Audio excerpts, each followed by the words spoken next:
Lemos a palavra de Deus no Salmo de número 46. Esses dias meu coração está inclinado para os salmos. Eu gosto muito de seguir essas inclinações do Espírito. A gente não pode andar pelo caminho que quer. E quando começou essas restrições, igrejas fechadas, como estamos de fato, e podendo apenas falar através dessas lives, meu coração se inclinou para o livro de Salmos. E nós estamos no segundo livro dos Salmos. Como eu falei para os irmãos, Salmos é dividido em 5 livros. E nós estamos aqui no segundo livro, que vai do Salmo 42 até o 72. E hoje, com o Salmo 46, que nós já fizemos a leitura, e eu vou recapitular.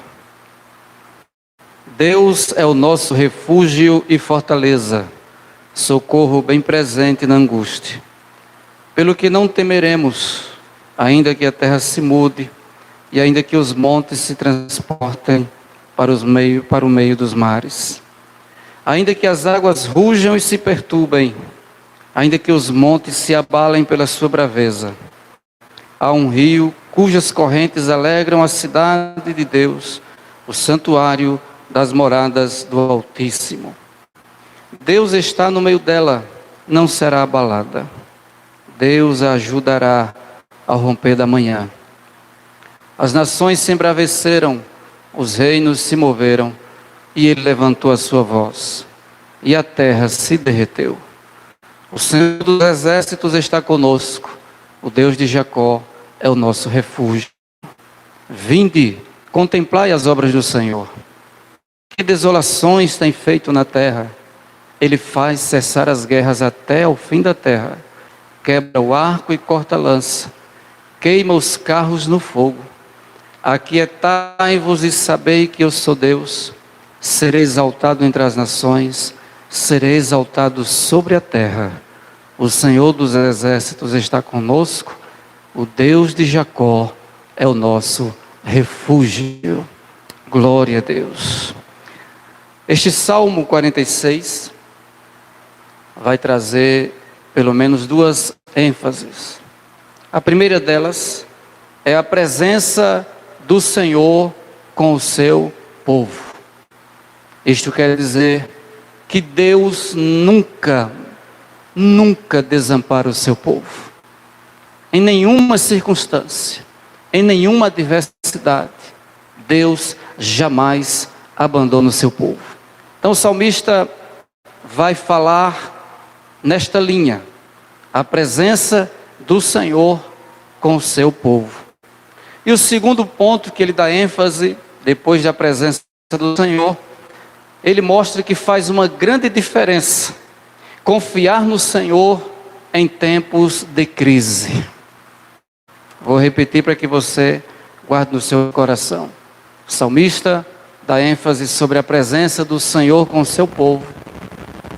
E no segundo ponto, ele dá ênfase, ou fala com muita propriedade, sobre o valor de confiar no Senhor em meio às crises. Confiar em Deus em todo o tempo, principalmente na crise. Confiar em Deus em todo o tempo, principalmente na enfermidade. Confiar em Deus em todo o tempo, principalmente no desemprego. Confiar em Deus em todo o tempo, principalmente no desespero, no abandono, no momento de grande dificuldade. É basicamente isto que o salmista quer nos trazer. Então ele vai se concentrar no poder do Senhor e naquilo que o Senhor pode fazer em favor daquele que nele confia. Este é um salmo para aqueles que confiam em Deus. Por sinal, ele recebe o título de A Fé Perfeita em Deus.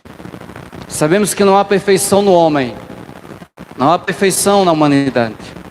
Mas estamos falando de uma fé perfeita, não de um homem perfeito, nem de uma mulher perfeita. A fé perfeita é aquela fé que não se abala, ainda que a terra se mude e ainda que os montes se abalem. É isso que o salmista está querendo trazer. E nessa tentativa de nos levar a confiar mais no Senhor e esperar nele, ele vai fazer algumas declarações nesse salmo. E nós vamos destacar pelo menos 3. Primeira declaração está nos versículos 1 ao 3, 1 e 2, melhor dizendo, onde ele diz: Deus é o nosso refúgio e fortaleza, socorro bem presente na angústia, pelo que não temeremos, ainda que a terra se mude, e ainda que os montes se transportem para o meio dos mares. Ele está fazendo uma declaração muito forte: Deus é o nosso refúgio. Refúgio é uma palavra que muitas vezes as pessoas não têm a real noção do que ela significa. Para muitos, às vezes o refúgio é apenas um esconderijo. É um lugar para se esconder, um lugar para se livrar de alguma coisa. Se olharmos com atenção nesse salmo, a palavra refúgio, ela vai aparecer no versículo 1, vai aparecer no versículo 7 e vai aparecer também no versículo 11. Esses 3 versículos, o salmista repete a palavra refúgio. Mas não é um refúgio comum. Por exemplo, estudando um pouco mais acerca desta palavra, o refúgio que aparece no versículo 1, ele tem o sentido de um abrigo, uma rocha de refúgio. No versículo 1, quando o salmista usa essa palavra refúgio, ele está se referindo a um abrigo, uma rocha de refúgio, ou seja, um abrigo de segurança. É numa rocha, não é em qualquer lugar. E nós temos que teologicamente essa rocha é Cristo. Nós não podemos perder isso de mente. Cristo é a rocha. E é justamente Ele que é o nosso refúgio, o nosso abrigo seguro. Essa mesma palavra refúgio, já disse, aparece no versículo 7 e no versículo 11. Mas nesses 2 últimos versículos, ela vai ter um significado um pouco mais intenso e apurado. No versículo 7 e versículo 11, a palavra refúgio significa um baluarte, uma torre alta, uma fortaleza. Veja que ele saiu de um abrigo, de uma rocha de refúgio para um baluarte, eu falo já sobre isso, uma torre alta, uma fortaleza. Isso nos mostra que Deus não é um esconderijo, como as pessoas acreditam. E às vezes até nos criticam. Tem pessoas estudadas, pessoas de faculdade, que às vezes querem zombar do Evangelho e zombar de quem crê em Deus. E às vezes diz que as pessoas cometem tais delitos e depois se escondem na igreja. Acredito que muita gente já ouviu isso. Ah, fulano fez isso, aquilo, outro, pecou, crimes, e agora está se escondendo na igreja, se escondendo atrás da Bíblia, se escondendo atrás de Deus. Não, Deus não é esse tipo de esconderijo que você muitas vezes tem zombado. Deus é esse abrigo de rocha, de refúgio, Ele é esse baluarte, Ele é essa torre alta e uma fortaleza. Quando o salmista está usando esses termos de baluarte, torre alta e fortaleza, ele está usando uma linguagem militar. E quem é militar sabe muito bem. Baluarte é barreiras que são criadas de proteção. Esses baluartes, eles eram criados tanto para barreiras de proteção, para proteger uma área que fosse designada pelo rei, e servia também como plataforma para a artilharia do exército. Então o baluarte, ele protege, ele defende e ele ataca. É isso mais ou menos que o salmista está querendo nos dizer. O Senhor nos defende e o Senhor sai no contra-ataque quando é preciso em favor da sua igreja. Ninguém precisa sair em favor de Deus para defender Deus. Não, ele se defende por si próprio e ele defende a sua própria igreja. Ele é o nosso baluarte, é a nossa barreira de contenção contenção, de proteção, e é também a barreira de artilharia. Se precisar atacar o inimigo, quem vai atacar é Deus. O nosso papel é apenas confiar no Senhor. Ele é, além desse baluarte, a torre alta. O que é a torre alta? Está dizendo que está em cima, está no alto, e quem está no alto vê o perigo à distância. Nós estamos um pouco assustados com o que estamos vivenciando. Por quê? Porque nós estamos embaixo, e nós só conseguimos ver as coisas que são de baixo. Mas nós servimos a um Deus que está numa torre alta. Ele está no controle, e mais que o controle, Ele está vendo ao longe. Deus, Ele já sabe o que vai acontecer amanhã. As autoridades estão perplexas, as nações estão apavoradas, mas o Deus que nós servimos, Ele é baluarte, Ele é essa torre alta, Ele está no lugar mais alto, Ele está no trono sublime, Ele está vendo ao longe, e Ele tem o controle de todas as coisas. Ele é fortaleza. Fortaleza fala de proteção total. Geralmente quando alguém vai contratar um plano de saúde, ou quem sabe de seguros de carro, de casa, a pergunta é, ele cobre total? A cobertura é total? E às vezes o vendedor, o corretor nos dá a garantia que é total. De repente decepciona-se, né? Quando você precisa, não, isso aqui... Mas o Deus que nós servimos, não. A sua cobertura é total, porque Ele é uma fortaleza. Ele é proteção total para o seu povo. Então o nosso Deus é tudo isso no dia da angústia. É bom lembrar isso. O salmista está fazendo essas referências acerca de Deus para o dia da angústia. Por que ele dá ênfase ao dia da angústia? Com muita propriedade. Porque geralmente as pessoas, quando não estão em angústias, não se lembram de buscar a Deus. Quando tudo corre bem, quando tudo está em ordem, as pessoas estão planejando viagens, não estão planejando orar. As pessoas estão planejando compras, mas estão planejando vir à igreja. Planejam ir aos shoppings e conhecer cidades, mas não planejam vir à igreja. Mas no dia da angústia, tudo isso se inverte. Tudo isso se inverteu por causa da angústia. E Deus é tão bom, Ele nos perdoa a fraqueza, a negligência, a falha. E quando nós o buscamos no dia da angústia, Ele está pronto para ser o nosso baluarte, a nossa torre alta e a nossa fortaleza. Eu estou dando ênfase a esse ponto, porque o povo de Deus do Antigo Testamento tinha uma deficiência que algumas pessoas hoje ainda têm. E para falar sobre isso, eu quero ler no livro do profeta Isaías, no capítulo de número 30. Isaías, o profeta messiânico, capítulo 30 e versículos 1 e 2. O Senhor faz ali uma denúncia contra o seu povo. Ele diz: ai dos filhos rebeldes, diz o Senhor, que tomaram conselho, mas não de mim, e que se cobriram com uma cobertura do meu espírito, para acrescentarem pecado a pecado, que descem ao Egito sem perguntarem à minha boca, para se fortificarem com a força de Faraó e para confiarem na sombra do Egito. Porque a força de Faraó se vos tornará em vergonha, e a confiança na sombra do Egito em confusão.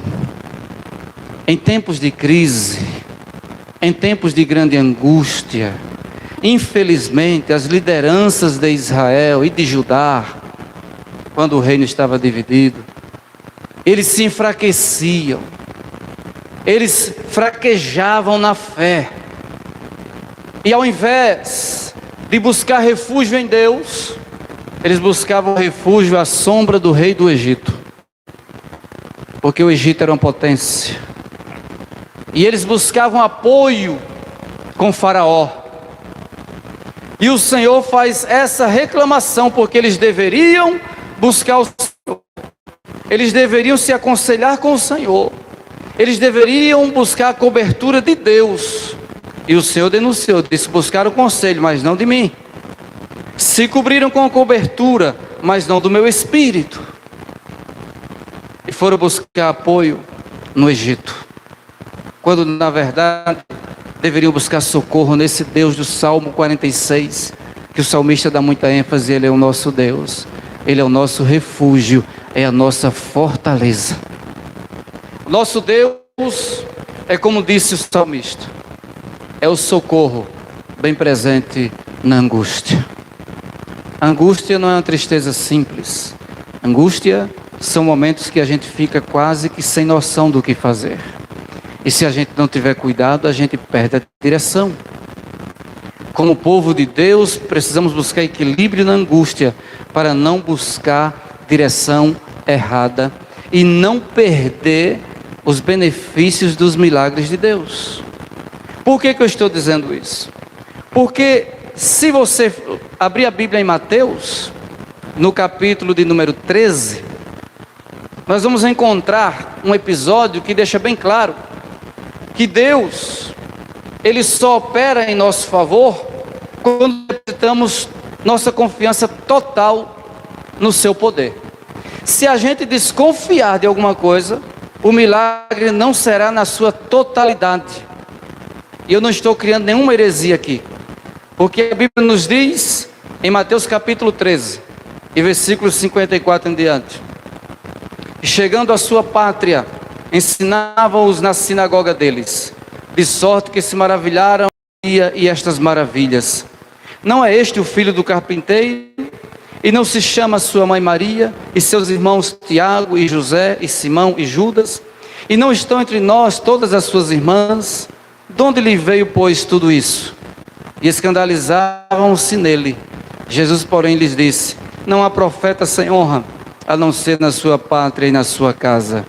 E não fez ali muitas maravilhas por causa da incredulidade deles. Então, nós podemos atestar biblicamente que muitas vezes Deus não está fazendo todos os milagres que necessitamos, porque há algum percentual de incredulidade da nossa parte. Aquele povo perdeu o privilégio de ver muitas maravilhas, muitos milagres o Senhor teria para operar naquele dia, naquele lugar. Mas o próprio evangelista disse que ele não fez ali muitas maravilhas. Se ele não fez muitas, ele fez poucas. E o motivo era simples: por causa da incredulidade deles. Como é que nós estamos diante dos desafios da atualidade? Tem gente se desesperando, morrendo de medo das ameaças e dos perigos. Nós nunca fomos contra a ciência e nem contra o conhecimento, de forma nenhuma. Não falamos que a doença não existe e que o vírus não é real. Nunca falamos. Mas acima de tudo isso, nós precisamos colocar a nossa fé no Deus que nós servimos, porque Ele é capaz de fazer maravilhas. Ele é o Senhor. Ele cuidou de uma nação chamada Israel durante 40 anos num deserto, sem ter plantação. Ali não tinha hospitais, ali não tinha postos de saúde, ali não tinha supermercados, ali não tinha nada, era um deserto. O Senhor cuidou durante 40 anos.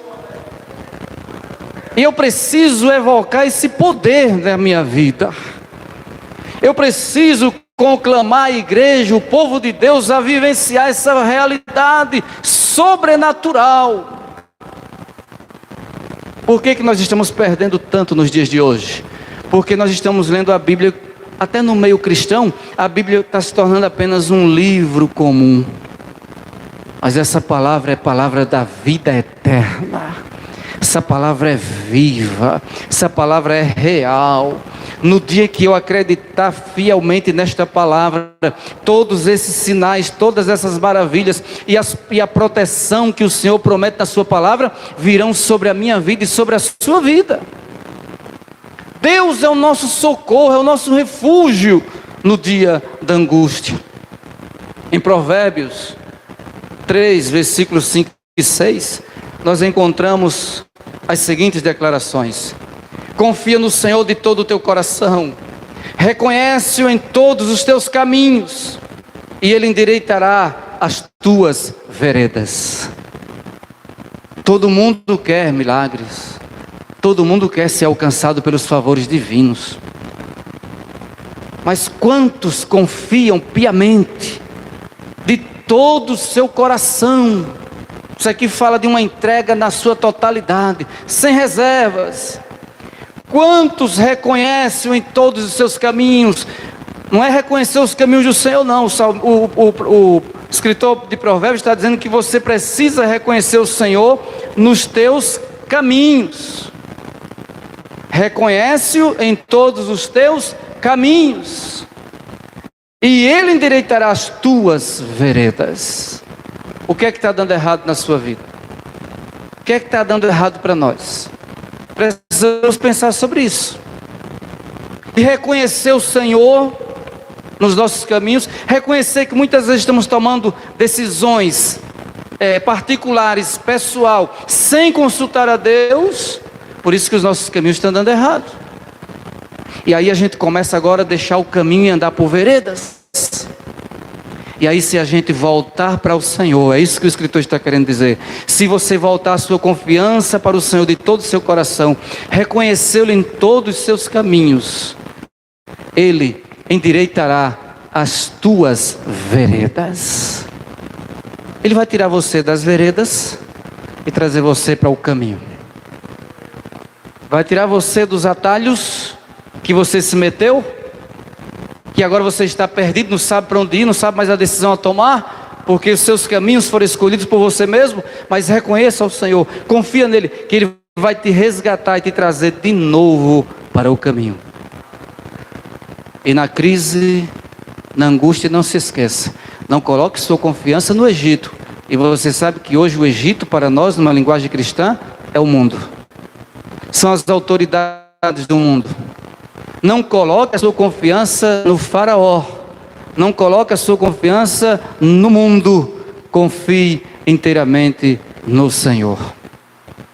Voltando para o Salmo 46, em que começamos a falar, estudiosos acreditam, e muitos são unânimes nessa questão que eu vou falar, que o fundo histórico desse salmo são os acontecimentos que estão escritos em 2 Reis, capítulos 18 e capítulo 19, 2 Crônicas, capítulo 32, da invasão da Assíria, do cerco da Assíria, melhor dizendo, a Judá, nos tempos do rei Ezequias. Então, estudiosos associam, pela linguagem militar que existe nesse salmo, o socorro que se busca no Senhor dos Exércitos, e está atrelado a esse acontecimento. E nós vamos ver alguns versículos, versículo 13 até o versículo 16, por exemplo, do segundo livro de Reis, diz assim: porém no ano 14º do rei Ezequias, subiu Senaqueribe, rei da Síria, contra todas as cidades fortes de Judá, e as tomou. Então Ezequias, rei de Judá, enviou ao rei da Assíria, Alaques, dizendo: pequei, retira-te de mim, tudo o que me impuseres levarei. Então o rei da Assíria impôs a Ezequias, rei de Judá, 300 talentos de prata, 30 talentos de ouro. Assim deu Ezequias toda a prata que se achou na casa do Senhor, e nos tesouros da casa do rei. Naquele tempo cortou Ezequias o ouro das portas do templo do Senhor e das ombreiras, e de que Ezequias, rei de Judá, as cobrira, e deu ao rei da Síria. Algo lastimável. O homem, rei de Judá, se sente acuado, ameaçado pelo rei da Assíria, e ele vai negociar. Lembra do que eu falei, Isaías 30, versículos 1 e 2? Quando Deus recomendou que não fizesse negócio com Faraó, que não fizesse negócio com o Egito.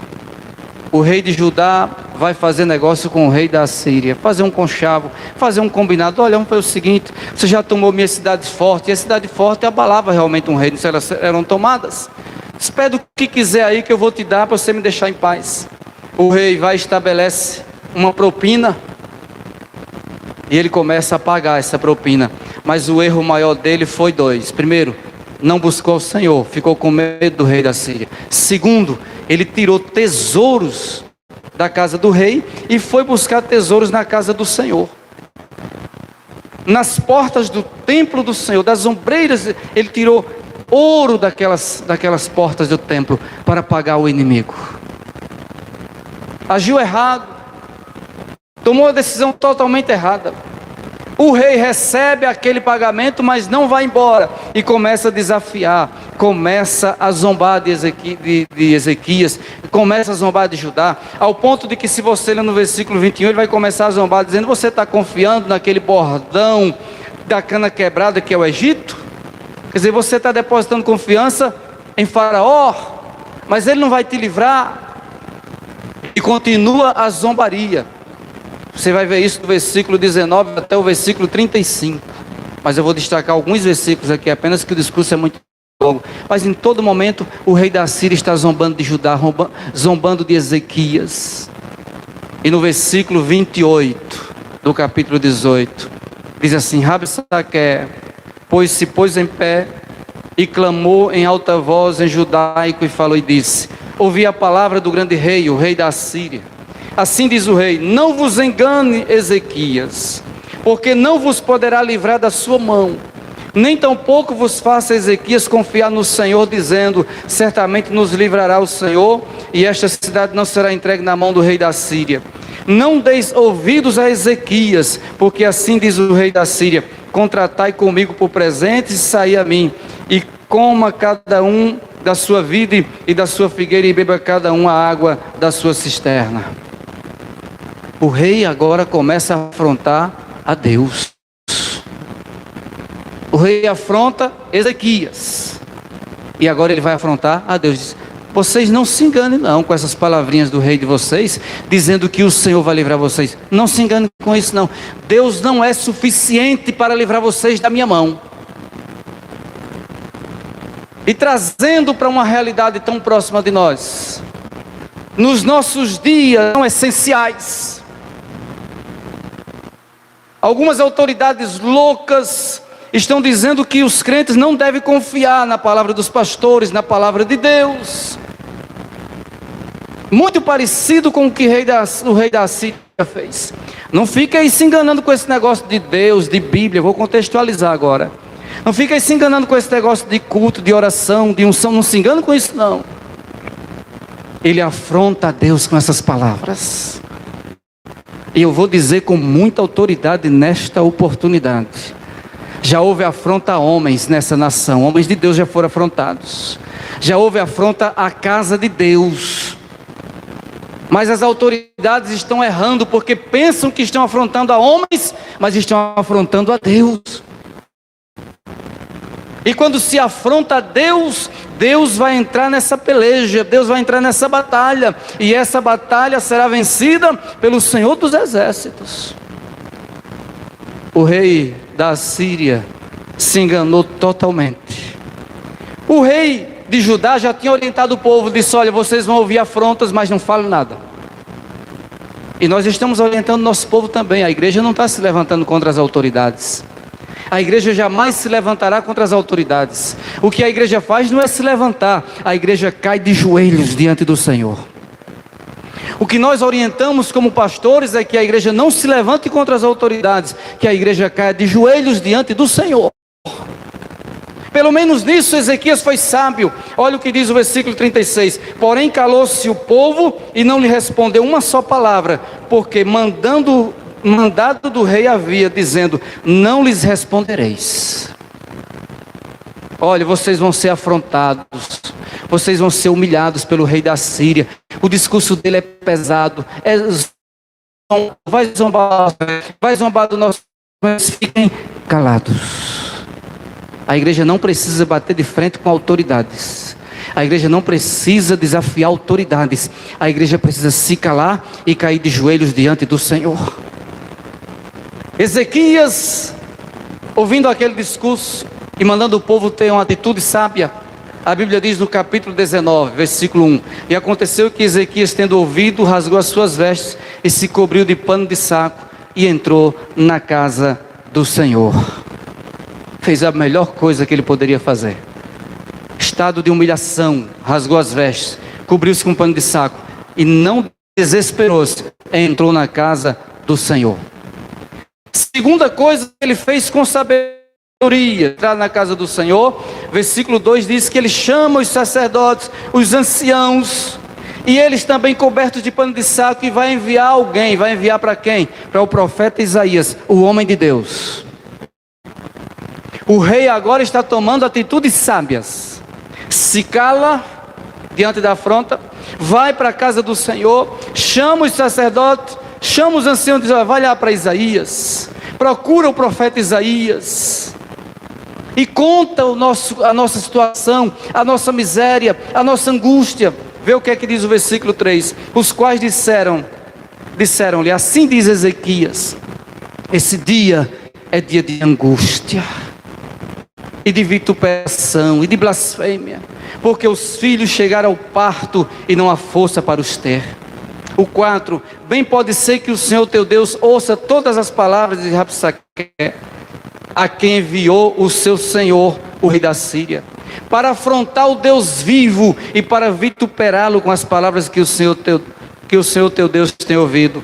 Faze, pois, oração pelo resto que se acha.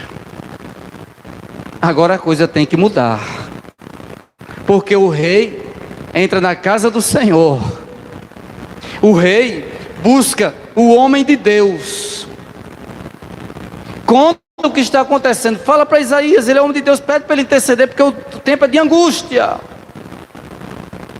E eu quero dizer com ousadia, que se tiver alguém nesse contexto atual, que se apresenta como homem de Deus e não está entrando na casa do Senhor para chorar, para lamentar a miséria, para se colocar na dependência de Deus, pode ter sido homem de Deus, mas não é mais. Porque o homem de Deus precisa estar na presença de Deus, aconteça o que acontecer, debaixo de ameaças, debaixo de perseguição, mas é preciso estar na casa de Deus, na presença de Deus. O profeta Isaías ouve tudo aquilo, e ele vai falar um recado para Ezequias. Assim diz o Senhor: não temas as palavras que ouvistes, com as quais os servos do rei da Síria me blasfemaram. Eis que meterei nele um espírito, e ele ouvirá um ruído, e voltará para a sua terra. A espada o farei cair na sua terra. Promessa de Deus. Deus usa Isaías para dizer ao povo: não dê ouvido a essas palavras, não dê ouvido à afronta, não dê ouvido às ameaças, não dê ouvido aos perigos que vos cercam. Não, escute o que o Senhor tem para dizer. E eu venho dizendo isso nas ministrações aqui: tenha cuidado com as muitas vozes que estão no mundo, tenha cuidado com as muitas vozes que se levantam para falar, tenha cuidado, e pare para ouvir o que Deus tem para falar. Foi basicamente isso que Isaías disse aos servos do rei Ezequias, para ele não ouvir as palavras, não dar ouvido àquelas palavras de afronta, mas parar para ouvir o que o Senhor tem para dizer. E o Senhor disse: eu vou meter um espírito nele, e esse espírito é espírito de medo. Ele vai ouvir um ruído, e ele vai partir em retirada, ele vai correr. Mas tem uma coisa: como ele afrontou a Deus, aí o Senhor diz, ele vai morrer a espada na terra dele, na própria terra dele. E depois vocês vão ver isso aqui. A atitude de Ezequias faz com que o Senhor tome a dianteira da peleja. Você está sofrendo? Você está angustiado? Você precisa de um milagre? Você precisa que Deus faça alguma coisa? Então deixe Deus tomar a dianteira da situação. Coloque Deus à frente. Deixa Ele tomar a frente. E o salmista vai dizer no Salmo 27, e verso 14: espera pelo Senhor, tem bom ânimo e fortifique-se o teu coração. Espera, pois, pelo Senhor. Por quê? Porque, como disse o salmista no Salmo 46, Ele é o nosso baluarte, Ele é a nossa torre alta e Ele é a nossa fortaleza. Nós não podemos esquecer disso. As circunstâncias podem alterar o rumo da história, as horas, os tempos, a rotina, mas tem uma coisa que a circunstância não pode alterar: a aliança de Deus para com o seu povo. Jamais, circunstância alguma consegue alterar. Pode a terra se mudar, pode as águas rugirem, pode os mares se embravecerem, pode os ventos se levantarem contrário. Tudo isso pode acontecer nas circunstâncias que alteram a normalidade da vida, mas as circunstâncias jamais poderá alterar a aliança de Deus para com o seu povo. E eu digo isso fundamentado na palavra de Deus, Isaías 54:10, que diz assim: porque as montanhas se desviarão e os outeiros tremerão, mas a minha benignidade não se desviará de ti, e o conserto da minha paz não mudará, diz o Senhor que se compadece de ti. Olha, as montanhas, os montes altos podem até sair do lugar, os outeiros, montes pequenos, podem até tremer, quer dizer, pode haver alteração até na natureza, mas o Senhor diz: o conserto da minha paz não mudará, diz o Senhor que se compadece de ti. Jamais você vai ficar desamparado na luta, jamais você vai ficar desamparado na peleja, de forma nenhuma. E quando o Senhor dá uma palavra, Ele cumpre na íntegra. Isaías é usado por Deus e promete livramento, para dar livramento ao povo de Deus, e que o rei da Síria teria sua recompensa. E nós vamos voltar ainda para o assunto, para finalizar, não deixar pela metade.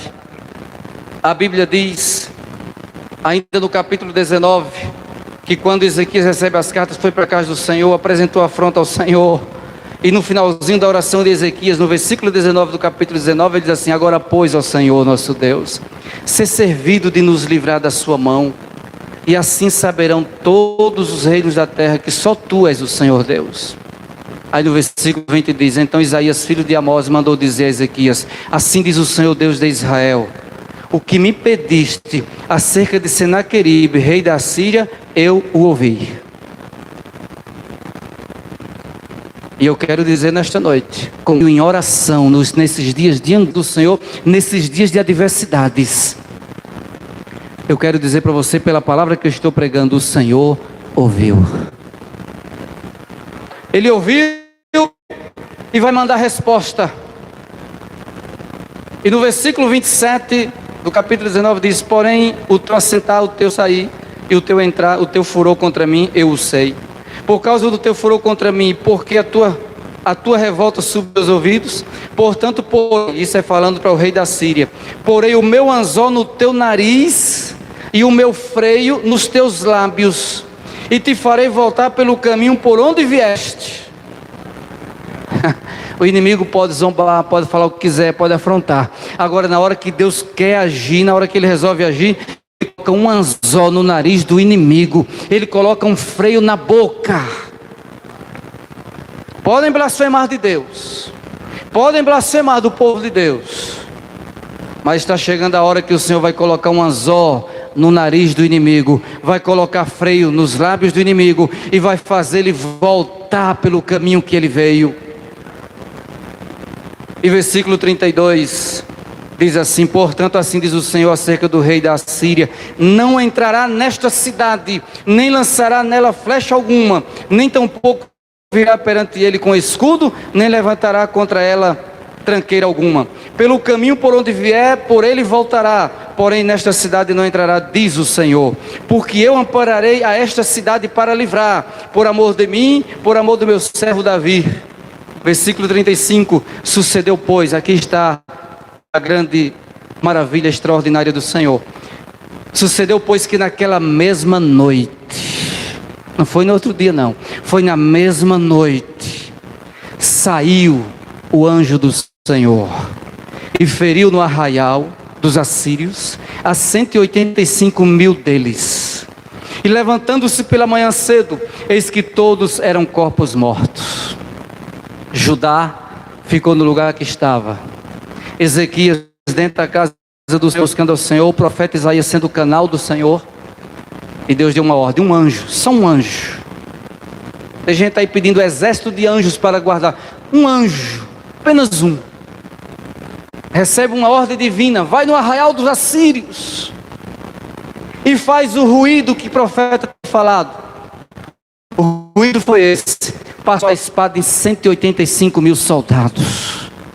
E para quem é cético, para quem não crê, foi achado pelos arqueólogos escritos em argila, do próprio punho de Senaqueribe assinado, esse relato que eu estou pregando nesta noite, dizendo que tinha cercado Judá, dizendo que estava prestes a invadir, e numa noite um anjo do Senhor matou 185.000 de seus soldados. O próprio Senaqueribe assinou isso em argila, em barro.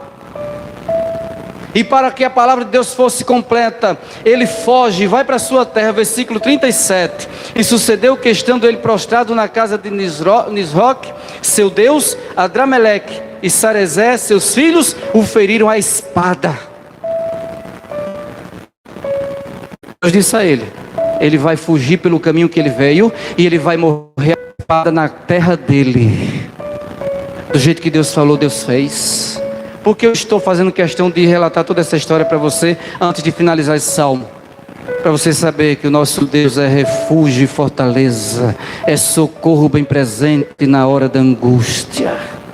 Para você saber que o nosso Deus é baluarte, é torre alta, é fortaleza. Ele agiu no passado, ele vai continuar agindo nos dias de hoje. Ele fez nos dias de Senaqueribe e ele vai fazer conosco. Voltando para o Salmo 46, nós vamos encontrar uma outra expressão do salmista acerca de Deus. Ele disse que Deus era refúgio e fortaleza. E no Salmo 46, verso 4, ele vai dizer assim: há um rio cujas correntes alegram a cidade de Deus, o santuário das moradas do Altíssimo. Isso aqui, irmãos, é muito significativo para quem viveu na Jerusalém antiga. Porque Jerusalém é uma das poucas cidades da antiguidade que foi construída distante de rios. Não há rios perto de Jerusalém. Não há rios perto de Jerusalém. E naqueles dias o povo estava sedento, o povo estava angustiado. E o salmista vai dizer que Deus é o rio da alegria do seu povo. Porque ele diz: há um rio cujas correntes alegram a cidade. A cidade de Deus, e a cidade de Deus é Jerusalém. Aquele rio cujas correntes alegram a cidade, era uma mensagem de refrigério para quem estava cercado, para quem estava sem poder sair. E o Senhor vem nessa vertente: eu sou o rio de alegria para essa cidade. Muitas tristezas já sobreveio ao nosso coração nesses dias, muitas angústias já nos sobreveio por esses meses. Muita gente já está dizendo o futuro é incerto. Muita gente já está dizendo o futuro é duvidoso. Muitas pessoas já estão dormindo e acordando angustiadas e tristes. Mas para a igreja, que é a igreja noiva de Cristo, o Senhor diz: eu sou um rio de alegria para vocês. Eu vou trazer alegria no meio dessa crise. Eu vou trazer alegria no meio dessa sequidão. Eu vou trazer alegria no meio dessa angústia. O Senhor é esse rio de alegria em meio às circunstâncias de crise e de grande angústia. Está no meio da cidade. O verso 5 diz: Deus está no meio dela, se referindo à cidade. Não será abalada. Deus ajudará a romper da manhã. Tem muitas coisas acontecendo que a gente sabe que no mundo globalizado, muita coisa vai mudar. E alguém já tem falado: qual será o futuro da igreja em meio a todo esse contexto? A igreja não será abalada, porque Deus está no meio dela.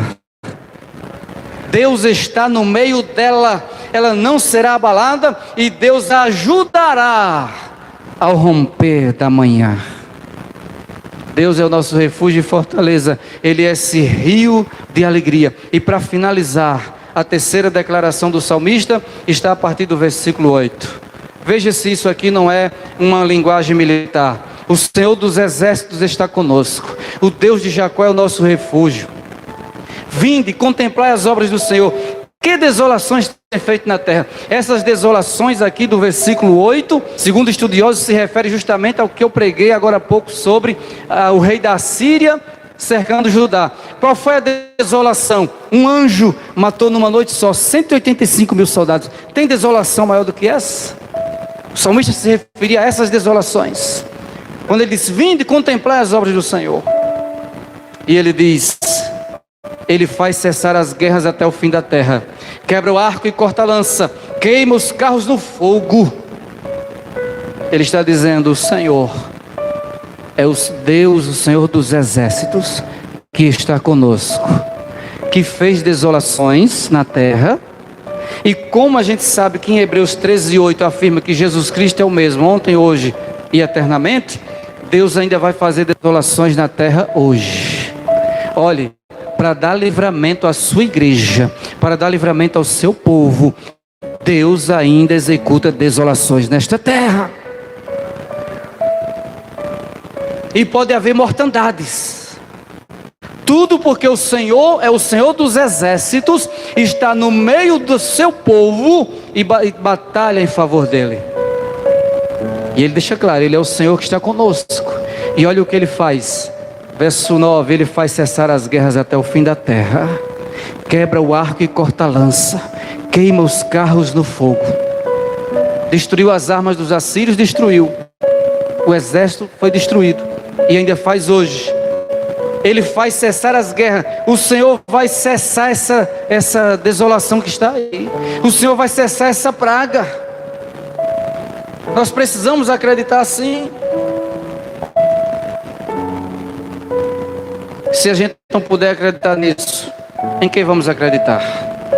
Hebreus capítulo 13, versículo 9 diz assim: porque é bom que o coração se fortifique com a graça e não com manjares. Vou finalizar com esse conselho. Hebreus capítulo 13 e versículo 9. Porque é bom que o coração se fortifique com a graça e não com manjares. Esqueça as desolações que estão aí, porque no país tal aconteceu assim, na cidade tal está assim, no lugar tal está assim. Esqueça isso. Fortaleça o teu coração com graça, e não com manjares. Se você conseguir fortalecer o seu coração na graça que há em Cristo Jesus, você vai passar por cima dessa crise, marchando por cima do mar, pisando nas ondas, e do outro lado você vai cantar o hino da vitória, porque a graça no Senhor Jesus é suficiente para mudar essa história. Quero convidar você nesta noite. Os músicos ainda vão me ajudar com o louvor aqui, mas quero convidar você, antes do louvor, a refletir sobre isso e perguntar: o Senhor dos exércitos, você ainda crê que Ele está conosco? O Senhor dos exércitos, você ainda crê que Ele é o nosso refúgio e fortaleza? O Senhor dos exércitos, você ainda crê que Ele é esse rio de alegria? Você ainda crê que Ele faz cessar as guerras até o fim da terra? Se você crê assim, fique firme, porque a sua vitória é certa. Nenhum homem, nenhuma mulher na face da terra, nenhum jovem, nenhuma criança que confia nesse Deus que é fortaleza, que é baluarte, que é torre alta, nenhum desses ficarão frustrados.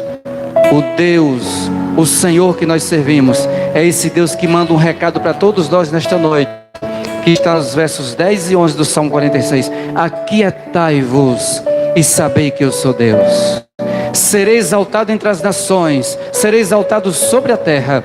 O Senhor dos exércitos está conosco, o Deus de Jacó é o nosso refúgio. Aquieta o teu coração, assim como foi o tempo de Judá. cercado pelo rei da Assíria. Será também no nosso tempo. Estamos cercados por muitas coisas, mas o Senhor está conosco. Ele vai quebrar o arco, Ele vai queimar os carros no fogo, porque Ele é o Deus, o Senhor dos exércitos, é o Deus de Jacó, é o nosso refúgio. Guarda essa palavra no teu coração e adore a Deus ainda com mais esse louvor, para que possamos voltar com a oração final, em nome de Jesus. Queremos ser gratos ao Senhor por mais uma noite, por mais um culto de adoração a Jesus. Temos certeza que a palavra de Deus e os louvores que aqui foram entoados teve endereço nesta noite, e vidas foram alcançadas por tudo que foi ministrado aqui, e outras serão alcançadas posteriormente quando assistir esse vídeo que vai ficar gravado no canal. Então nós só queremos agradecer a Deus, lembrando aos irmãos, antes da oração final, amanhã, live às 20 horas, através do Instagram do Departamento Lírio dos Vales aqui de Bananeira, e um pastor amigo nosso, o pastor Robenilson do Rio Grande do Norte, vai estar ministrando uma palavra de Deus aos nossos corações. Se você puder, participe. Os jovens já estão participando. A live passada nós chegamos até 40 pessoas online, e pode até passar esse número amanhã, se vocês quiserem, outras pessoas participarem. Não deixe, não perca a oportunidade de se alimentar. As igrejas estão fechadas. As poucas oportunidades que nós temos que aproveitar. Então domingo aqui na igreja, a live pelo templo. Segunda no Instagram, quinta na igreja. São 4 trabalhos onde você pode estar se alimentando. Pastor Antônio Carlos, por gentileza, faz essa oração final. Depois nós estaremos impetrando a bênção apostólica. Glória a Deus. Eu quero cumprimentar todos com a paz do Senhor. Nós vamos orar a Deus desta noite. E quero dizer que aqueles que deixaram as suas atividades, que estavam fazendo, quem sabe, fazeres domésticos, para ouvir a palavra de Deus. Eu tenho certeza que nesta noite você sentiu a presença de Deus. Se Deus é o teu baluarte e fortaleza, eu tenho certeza que a partir desta noite, você vai ficar melhor e diferente para a glória do nome de Jesus. Nem tudo está perdido. E nós, nesta noite, nós ouvimos mais uma vez do que o nosso Deus é capaz e poderoso para fazer na hora e no momento que Ele quiser. Amém? Senhor, nosso Deus e nosso Pai, nós te louvamos, Senhor, e te agradecemos por nesta noite, ó Pai, nós temos ouvido mais uma vez a Tua palavra, gerou mais fé. Ah, Senhor, que encheu os nossos corações, aleluia, nós sentimos a Tua presença, aleluia, através da ministração da Tua palavra, porque ela tem este poder, Senhor.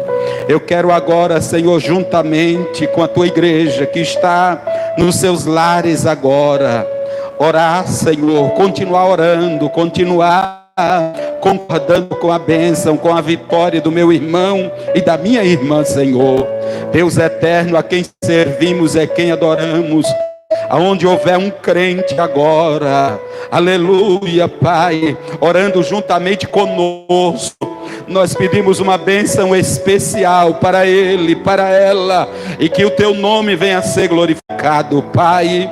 Continue abençoando, dando graça em tudo, Pai amado, não somente aqui no nosso setor, mas aonde uma pessoa ouviu nesta noite e colocou em prática, Senhor. Pai amado, nós te pedimos e te agradecemos por tudo. Continue abençoando os teus filhos que estão auxiliando o teu servo, nosso pastor, aqui nesta transição, Senhor. Pai amado, continue na direção, tomando a primazia para louvor e glória do teu nome, e em nome de Jesus. Se você concorda onde você está, diga amém. grande amor de Deus, a graça de nosso Senhor Jesus Cristo, a comunhão, as consolações do Espírito Santo, seja com todos vós e todos digam amém. Deus abençoe, em nome de Jesus.